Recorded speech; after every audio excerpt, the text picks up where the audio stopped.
Internamente, bastante, as associações ligadas ao Ministério Público também, e como a gente já mapeou ontem aqui, bastante as bases bolsonaristas, principalmente aquelas mais radicalizadas nas redes sociais. O presidente parece ter levado um certo susto com a reação ao nome de Augusto Aras. Ele se referiu a esse assunto ontem na live que ele faz semanalmente, às quintas-feiras, pediu até que as pessoas apagassem comentários desairosos que tinham feito tanto ali no próprio vídeo quanto nas outras redes sociais, pediu uma chance, falou, me deem uma chance, assim, abertamente mesmo, num tom até bastante estranho para quem usa essas lives justamente para sua comunicação direta. Na primeiro sinal de crítica, reagiu assustado o presidente. Ele estava com um semblante assustado durante toda a transmissão. Em um dado momento, ele parecia torcer para que o Senado não aceitasse a indicação do seu procurador-geral da República. Ele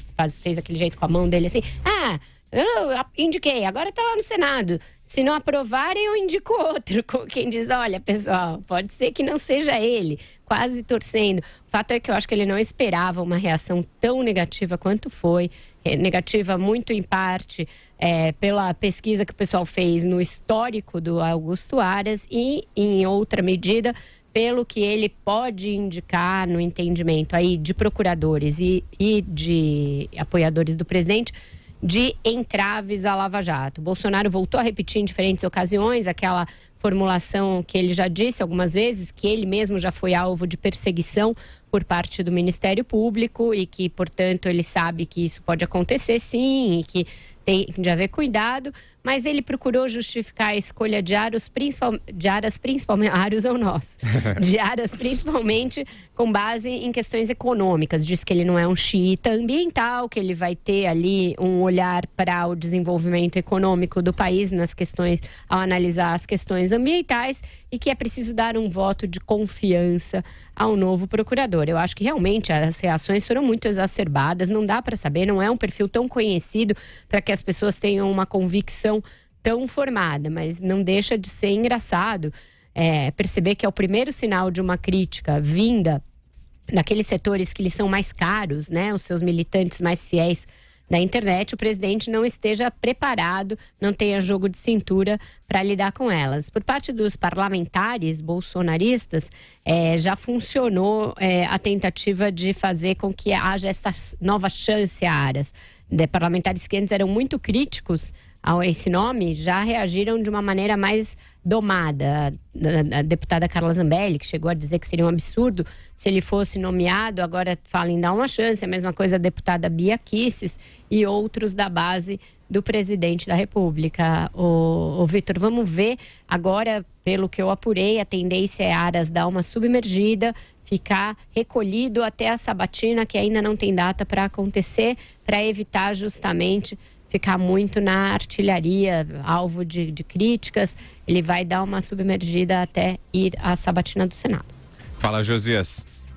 Numa palestra que fez em dezembro do ano passado, o Sérgio Moro disse que topou integrar o governo do Jair Bolsonaro porque estava cansado de levar bolas nas costas.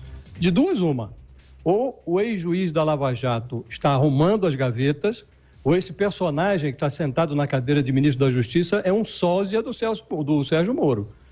O lançamento de bolas nas costas tornou-se uma espécie de esporte preferido do Bolsonaro. A indicação do Augusto Aras para esse posto de Procurador-Geral da República é parte dessa rotina. Dizia-se que o Bolsonaro não ousaria escolher o sucessor da Raquel Dodge sem consultar o Sérgio Moro. Escolheu. Afirmava-se que jamais indicaria um nome que não tivesse o aval da força-tarefa da Lava Jato. Os procuradores de Curitiba enxergam em Aras a figura de um adversário doméstico. A julgar pela reação dos parlamentares da banda encrencada do Congresso, o apoio do novo procurador à maior operação anticorrupção já realizada no país é algo apenas retórico. Os apoiadores do Bolsonaro, como já foi realçado aí, eles parecem menos tolerantes do que o Moro, despejaram reações ácidas nas redes sociais do próprio presidente. Numa das transmissões ao vivo, nessa quinta-feira, o Bolsonaro pediu paciência, disse que é preciso dar tempo ao novo procurador, mas os sinais emitidos pelo presidente não estimulam essa resignação. Ele já chegou ao Dias Toffoli, ele desossou o ex-COAF, ele levou a Receita Federal e a Polícia Federal à alça de mira, ele transformou o Maurício Valeixo, o diretor da Polícia Federal, numa exoneração, esperando para acontecer. Nessa palestra de dezembro, o Sérgio Moro tinha dito que, durante 4 anos de Lava Jato, ele se perguntou se não tinha ido longe demais na aplicação da lei, se o sistema político não ia revidar. Ele achava que era preciso produzir mudanças institucionais, na expressão que ele usou na época. Disse ter ficado tentado a fazer algo mais significativo. Por isso, aceitou o cargo de ministro. Hoje, o ex-juiz sofre algo muito parecido com um cerco. De novo, ou as gavetas do ministro estão vazias, ou há um sósia de Sérgio Moro na esplanada dos ministérios. Vai lá, Constantino, por favor. Ok, Vitor. Bom, em relação à reação do presidente, de surpresa à reação da sua base, isso para mim só demonstra que ele estava vivendo numa bolha, né? E se blindou contra a realidade, inclusive daquilo que ele ajudou a criar, o movimento do bolsonarismo, né? Porque, veja, o ponto é o seguinte, as características, que eu até concordo com a Vera, a personagem Aras não é tão conhecido assim. Temos algumas coisas para montar um quebra-cabeça, mas faltam peças. Mas o ponto-chave é que aquilo que se tem sobre ele é suficiente para que, se fosse qualquer outro, que não o presidente endossando ou escolhendo, né, ia ser massacrado, não ia ser jamais perdoado. Então, a escolha de alguém que já elogiou Che Guevara, MST, PT, presidenta, amigo do Dirceu, e fez críticas aos excessos da Lava Jato, a delação premiada, tudo isso.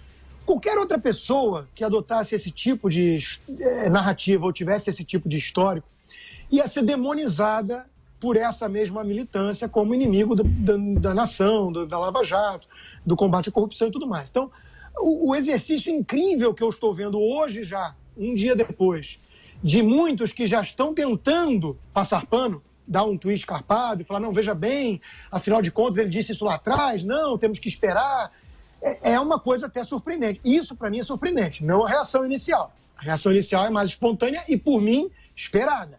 Então, o primeiro presidente mostra não ter casca grossa, né? É uma coisa que é curioso, porque essa militância dele adora colocar imagens de bebê chorando para todo mundo que ousa criticar o governo, o presidente, e depois é massacrado pela militância. Eu sei porque eu sou alvo frequente. Então, eles adoram botar essas fotinhas de bebê chorão. Inclusive, o Eduardo Bolsonaro fez isso comigo, né? Mas quem foi chorar porque não aguentou crítica de rede social foi o próprio Bolsonaro, o mito, né? O sujeito não aguentou crítica em rede social. Ele que lidera um movimento que adora intimidar, xingar e massacrar todo mundo que discorda dele, né? Então é uma coisa no mínimo curiosa, mostra que ele realmente ficou espantado. E por que ficou espantado? Porque, como eu disse, a base não vai aceitar, não vai engolir, rachou a base, alguns voltam, sabe-se lá pelo motivo, ou por uma carência afetiva muito grande que precisa manter o mito e a chama acesa, ou por interesses mais comezinhos e não pronunciáveis, e também a reação de quem se colocou contra, né? Acabei de entrevistar Pra Cima Deles com o Silvio Navarro e o Guzzo, o procurador Deltan Dallagnol, né? É muito incomodado com a escolha, não ser da Tríplice, da lista Tríplice, muito preocupado com o andamento do governo em relação à Lava Jato e esse relacionamento tenso, né? Então, isso não é intriga da extrema imprensa, né? O outro procurador, Carlos Fernando, já tinha feito críticas ainda mais duras ao Bolsonaro. Há um clima no ar de que há uma traição à bandeira de combate à corrupção por parte do presidente. Então, a postura do Moro, como coloca o Josias, é a mais inquietante, né? O próprio Deltan falou que espera que ele continue, porque ali ele pode fazer mais coisas pelo país e tudo mais. Verdade. Tem uma campanha de... Se o Moro amanhã sai, é uma felicidade para aqueles que querem manter a corrupção, né? E asfixiar a Lava Jato. Mas que a situação dele fica cada vez mais difícil, fica. E aí, reparem, a nota que ele escreveu, muito educada, como é a do seu estilo, né? Deixando muito claro ali, desejando sorte ao novo PGR, mas deixando muito claro a escolha do presidente da República, né? Ou seja, se afastando, porque é óbvio que não era a escolha dele. Então, é curioso ver a reação que está tendo dentro do bolsonarismo de um monte de gente agora tentando justificar que foi por um xadrez 4D que o presidente está jogando que ninguém viu, né? Veja, não dá para ir por esse caminho. A gente tem que seguir algum critério minimamente objetivo, né? Se o critério que eles usam para julgar um monte de coisa é esse, se a gente aplicar na escolha, ela é indefensável. Vamos ver, porque às vezes ele vai... Outra coisa, falou-se em programa. Ele apresentou um programa para o presidente, ele está alinhado. Essa questão de destravar a economia preocupa. O antagonista já lembrou que isso é um discurso muito alinhado com tucanos e petistas, de que a Lava Jato é um problema econômico para o país. O que é destravar a economia do ponto de vista de um PGR? O que é que ele tem em mente? Então, tem alguns sinais aí que estão levantando muita fumaça e eu acho que a insatisfação geral, não é só do bolsonarismo, mas geral, é merecida e legítima. Só mais uma coisa, eu acho que tem dois, né, tipos de reações e eu acho umas mais preocupantes, algumas características dessa nomeação mais preocupantes que outras. Esse passado do Aras, acho que pouco importa para o que ele vai fazer daqui para frente, eu acho que é menos importante. Agora, os compromissos que ele eventualmente tenha fechado com o presidente, esses terão de ser observados pela gente daqui para frente, porque não é da natureza do cargo que ele vai ocupar selar compromissos com o chefe do executivo. O próprio Bolsonaro tem dado aí essas declarações, agora daqui para frente ele vai fazer o que ele quiser, não é do meu governo, falou isso ontem, falou isso hoje, etc. Então eu acho que é mais preocupante que para se cacifar, para ser indicado para esse cargo, ele tenha feito algum compromisso do que, eventualmente, declarações que ele tenha dado. Em relação a essa coisa da economia, ele fez aí artigos, deu entrevistas dizendo que a espetacularização das operações de combate à corrupção muitas vezes acabou resultando em crise econômica, né, em queda da economia, etc., que é uma tese muito cara aos anti-lavajatistas. Então, é por isso que o Rodrigo tem razão quando diz que vamos devagar com andor. Destravar a economia é ótimo e todos nós queremos, mas isso não pode ser desculpa para condescender com a corrupção de empresas, de políticos, etc, etc. E, por fim, hoje o presidente, naquela paradinha na frente do Alvorada, fez uma fala muito binária e muito ruim, que infantiliza e que não considera a inteligência da população, ao dizer o seguinte: se vocês não me derem uma chance, se vocês ficarem bravos comigo, ainda em razão dessa questão, vai voltar o PT. Não pode ser o PT ficar para sempre como um bicho-papão à disposição do presidente para tudo que ele fizer que for condenado pelo eleitorado, ele fala, olha, se não sou eu, é o PT, porque isso é manipulação bizarra e grotesca. Não existem só esses dois caminhos na política do Brasil e qualquer pessoa é capaz de entender isso. Querer levar o debate político para essa pobreza, dessa divisão binária e irreal, mentirosa da política, é querer fazer com que as pessoas passem os 4 anos enxergando só um fantasma e sendo, portanto, gado, como se diz aí na linguagem virtual, das coisas que o presidente faz. E não é isso que é a democracia, não é isso que é o espírito que se espera da cidadania. O Josias pediu a palavra. Eu ia pegar um gancho nisso. Diga. É que ele estava levantando a mão. Exatamente isso, concordando. A mentalidade militar, né, costuma ser tribal, binária, ou seja, tem inimigo e aliado, né? E o aliado tem que ser leal 100%. Então, a cabeça do Bolsonaro e, por consequência, do bolsonarismo funciona muito dessa forma tribal, né? Então, de fato, usar essa tática de como se estivéssemos eternamente num segundo turno contra o PT, né, um plebiscito sempre sobre o lulismo, e aí a única opção que resta é ele, para usar isso para se blindar contra críticas, é uma atitude covarde e pérfida. Sejamos honestos aqui, né? Sem eufemismos e sem mimimi. Me parece que o Bolsonaro está ficando muito mimizento. Agora, em relação a essa fala dele, que a Vera trouxe, foi curiosíssimo, porque ali no final ele disse o seguinte: eu também não sou obrigado, né? Ele nitidamente insatisfeito com as críticas que recebeu. Eu não sou obrigado sou fiel ao povo, mas não sou fiel cegamente. Né? Sabe-se lá o que ele quis dizer com isso. A única coisa que eu entendo é o seguinte: alguém que depois de ouvir isso continua, aí sim, fiel cegamente a ele, incapaz de romper com essa postura bovina para tecer críticas construtivas e ser independente, aí, meus caros, nem Freud explica, né? Aí é um caso esquisitíssimo, pessoas que têm uma tendência de seita, né?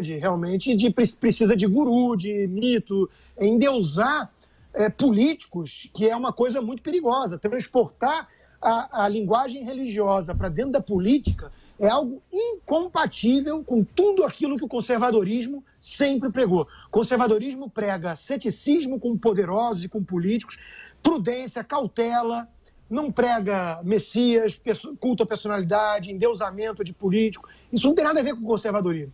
Então, se o próprio Bolsonaro confessa que vai até um limite a fidelidade dele ao povo, aliás, já ficou claro que a fidelidade maior é a família acima de tudo, como é que esse povo responde sendo cegamente fiel a ele? É uma coisa realmente incompreensível para mim. Fala, Josias. O fato de o Bolsonaro realçar as questões econômicas para justificar a escolha do Augusto Aras mostra em que pé ele coloca o combate à corrupção. Ele fala da questão ambiental, ele fala da questão de destravar obras, e a corrupção vem lá em terceiro plano quando mencionada. E o Augusto Aras, de certo, firmou compromissos com o presidente, e esse eu acho que é o aspecto mais deletério de você não escolher um nome da lista, porque embora a lista carregue um quê de corporativismo, ela é escolha da categoria, independentemente da negociação que seja estabelecida com o inquilino do Palácio do Planalto. Agora não, agora foi uma negociação. O sujeito teve meia dúzia de encontros com o presidente, se encontrou com pessoas ligadas ao presidente, teve com Augusto Heleno, quer dizer, ele firmou compromissos que ninguém sabe quais são. E pode ter vendido também uma certa ilusão, porque nessa área ambiental, por exemplo, se o Bolsonaro imagina que a presença de um procurador eventualmente domesticado, voltado para os interesses do governo, vai facilitar a concessão ou a atuação de procuradores nessa área ambiental, ele está enganado, porque a Procuradoria tem uma estrutura ali montada e não está subordinada ao procurador-geral. Os procuradores têm independência. Então, ele pode ter vendido uma certa ilusão. Agora, nessa área criminal, tudo o que diz respeito a personagens com foro, aí do filho do presidente, o Flávio Bolsonaro, até toda a malta de encrencados do Congresso Nacional, isso tudo passa pela mão do Procurador-Geral, que é quem faz o filtro do que deve ser levado ao Supremo e de que forma deve ser levado. E todas as questões relacionadas ao Lava Jato, da prisão em segunda instância até, eventualmente, um novo pedido de habeas corpus do Lula, tudo isso está subordinado a este novo Procurador-Geral. Então, não é uma escolha banal. E você colocar o combate à corrupção, depois de tudo que nós vivemos, num plano secundário, isso não é admissível. E o próprio bolsonarismo sentiu isso e está dando pancadas no presidente. O presidente sentiu o golpe. Agora, ver. A definição de caixa preta não é ruim. É ver como vai ser a atuação do procurador. Mas os sinais não são alvissareiros.